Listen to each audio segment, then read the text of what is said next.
What's up, everybody? Josh at Evoke Bike here, and we are back talking cyclocross. I think we're calling these series Cross Rambles. Today, we are talking about pre-ride. So we talked about the prep, equipment, a bunch of stuff, some cornering videos, some skill stuff. Now we're talking about you're going to the race. Maybe it's your first race. Maybe it's your 50th race. When should you be getting there? What should you be doing for your pre-ride? What should you be looking for? What kind of tweaks should you be making in the pre-ride? We're gonna go into all that stuff. I'm gonna try to keep this tight here. Okay, so remember, in cross racing, before you go into your pre-ride, the winner is whoever goes from the start line to the finish the fastest, not the prettiest, not like with the most like amazing he stayed on the bike or whatever. It's if you got to run it, if you got to slide the bike, if you got to swing it around the corner, Matthew Vanderpool style, whatever you got to do to get through the fastest is what matters. So in your pre-ride, always be thinking about that. If you got to run a section, if you got to take a weird line that people aren't taking, whatever works for you that's the fastest, that's what you need to do.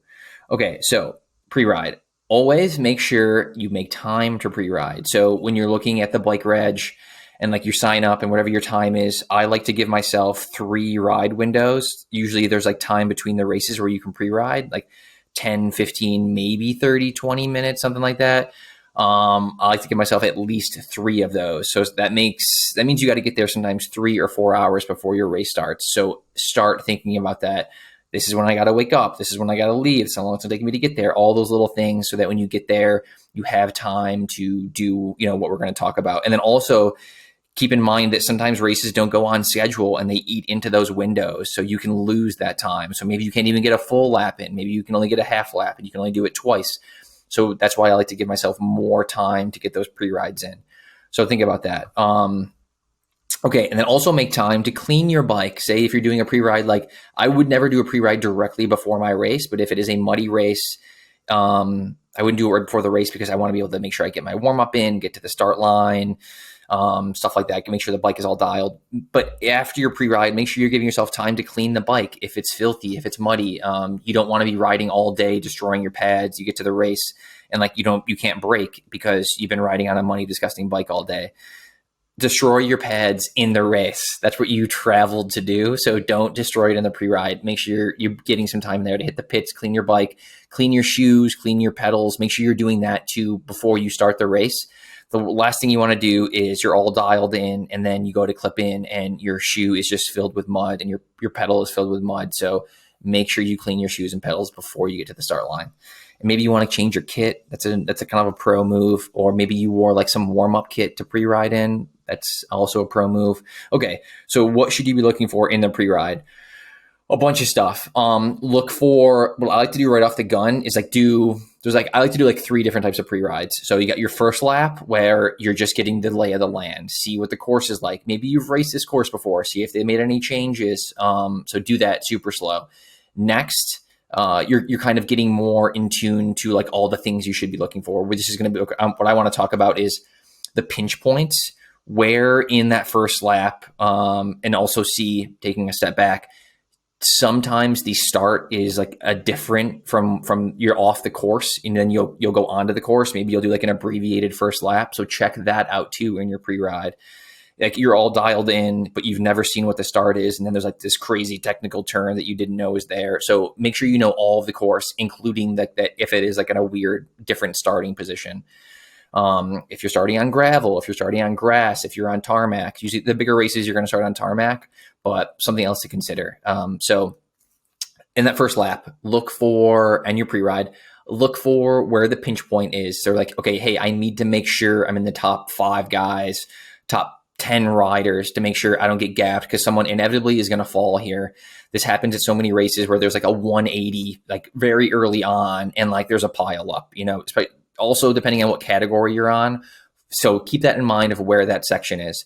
Look for the hard and easy sections, those technical sections, or maybe it isn't even technical. Maybe it's just a hill and it's just like, hey, like this is late into the lap and like we just came out of like this like up and down section. Like I say up and down, like over under, where like you're going anaerobic, you're coming off. And then like there's this extended climb. Like that's going to be hard. So I need to make sure I'm in a good position because gaps could open, or I want to stay with the front group, or that's where I want to attack. Just see where those sections are. And then on the flip side of that, see where the easy sections are.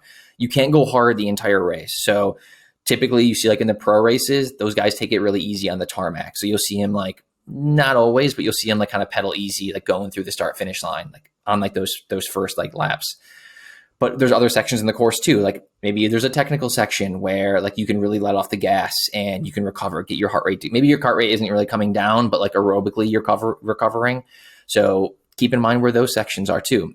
And then also on those technical sections, keep in mind where those are. Like, okay, hey, we're coming up to this super technical section. I don't know, maybe it's a sand pit. It could be a flyover. It could be a ton of stuff. This crazy off camber, 180 turn to this downhill or whatever. And the conditions change all this too. Find out where those technical sections are and know like where you want to be. Maybe you want to be off the front. You want to be able to take your own line into this, or I don't know, maybe you want to leave a gap. You want to make sure, because I don't want to let these people in front of me, if they fall, I want to be able to go around them. Know where those sections are. Okay, so those are kind of all the things you're looking for. And then as you pre-ride, like first lap, getting the lay of the land. Second lap, like paying more attention to where these sections are. And then also in that lap, and then also in your third lap, which they're going to get like progressively faster. In that second lap, start to think about, okay, on those technical sections, maybe I want to go back and hit that section again. Maybe I want to run that section. And like I said, I started off, like it's not about who's the prettiest in finishing these races. Of course, it's dope to like, jump the barriers and, nail the off cambers and rip the sand pit. But if you're doing that at the expense of losing time, like no one remembers who hopped the barriers like every lap, but finished, 15th place. They want to know who won. So keep that in mind. What can you do that's the fastest? Go back and hit those sections. See, maybe you have to run it.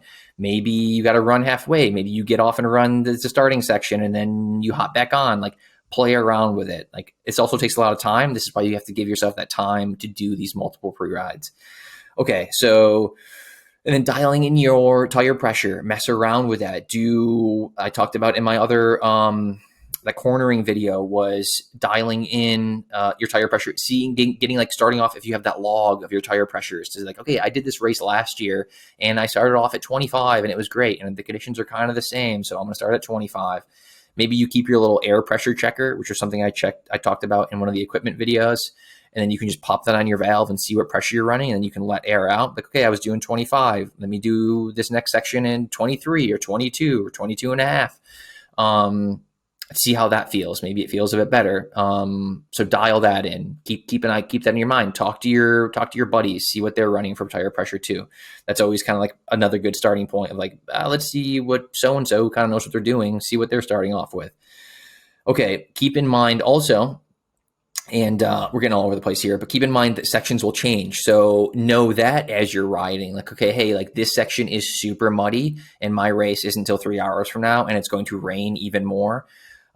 So this section is probably going to change. So again, talking about going back to that cornering video, maybe you don't want to take the burned in line on that. Like, okay, when I get to my race, I'm going to go super wide, hug the tape, because green means go, find that grass. But you know where those sections are, you can anticipate. And then in the pre-ride, like, oh dude, it is way faster to go on the outside. So, dial that stuff in, keep that in the back of your mind. Okay. Sections will change. Technical sections we talked about.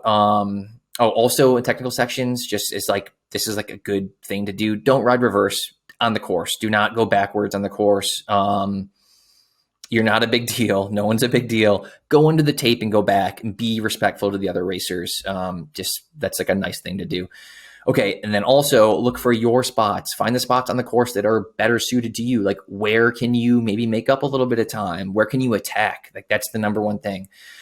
If you are with a group and like you know that like, hey dude, I'm taking this off camber way faster, or I'm taking this hill a bit faster, I'm taking this downhill faster, whatever it is, I'm going into the barriers. I like where the barriers are. I can hop these way faster. I can run these way faster than everyone else.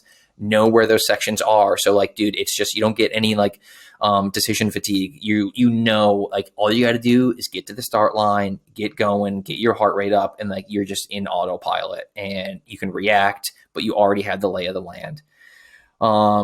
Okay, yeah. And then another thing, dude, I wanted to end this with, I keep saying, dude, get off the course when the race starts. When the race starts, like, yes, I know everyone travels to the race and like everyone wants to hit that section one more time, but everybody else traveled. Everybody else has their own race. Be respectful of the other racers. I go to a lot of races and people just don't want to get off the course because, like, they're, cat one, cat two, whatever, elite, and like their race is more important. Your race isn't more important. Get off the course, cheer everybody on, keep cross weird, have fun.